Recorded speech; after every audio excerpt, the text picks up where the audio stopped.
Bonus edilizi, energetici e ristrutturazioni. L'Ordine degli Architetti in conferenza alla Camera di Commercio di Agrigento. Gli incentivi edilizi sono preziosi per promuovere la messa in sicurezza e l'efficientamento energetico del nostro patrimonio edilizio esistente per alimentare proficue politiche di rigenerazione urbana. Ecco perché dopo la chiusura del capitolo super bonus al 110% abbiamo voluto organizzare questo convegno in sinergia con la Camera di Commercio con l'obiettivo di mettere a fuoco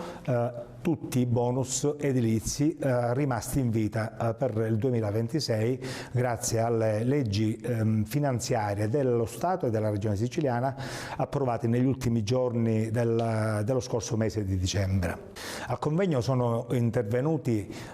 esperti del settore sia dal punto di vista tecnico che fiscale, che hanno messo a fuoco, hanno descritto le regole e le modalità per poter accedere al bonus ristrutturazione piuttosto che all'eco bonus, al sisma bonus, agli incentivi del conto termico 3.0 e tutti gli altri incentivi edilizi che sono rimasti attivi per il 2026.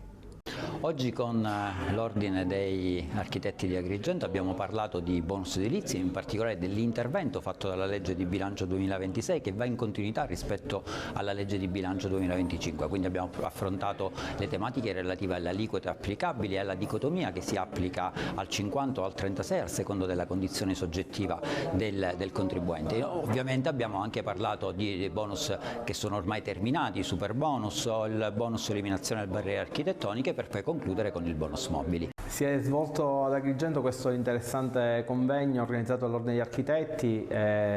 in cui si è parlato delle opportunità che oggi ci sono per la pubblica amministrazione ma anche e soprattutto per i cittadini privati per accedere a incentivi importantissimi per riqualificare dal punto di vista strutturale ed energetico i propri immobili. È un momento questo in cui veniamo fuori da 3 anni di incentivi legati al super bonus e quindi oggi si fa il conto con quello che rimane a disposizione per i cittadini per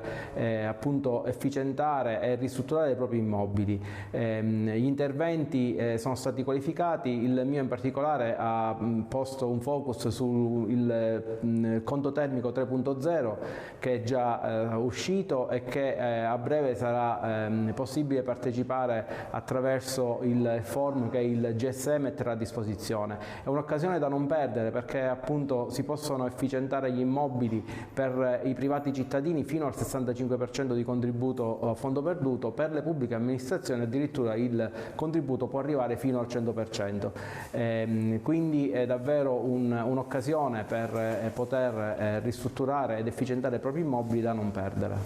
Oggi l'Ordine degli Architetti ha organizzato questo interessantissimo convegno, i bonus edilizi attivi nel 2026,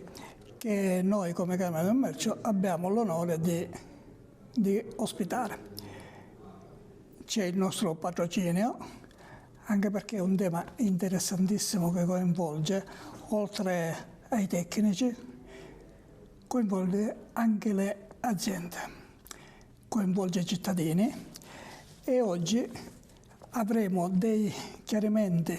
importantissimi su come funziona il bonus, anche perché le varie normative che si sono accavallate hanno reso la materia un po' caotica e quindi oggi avremo dei chiarimenti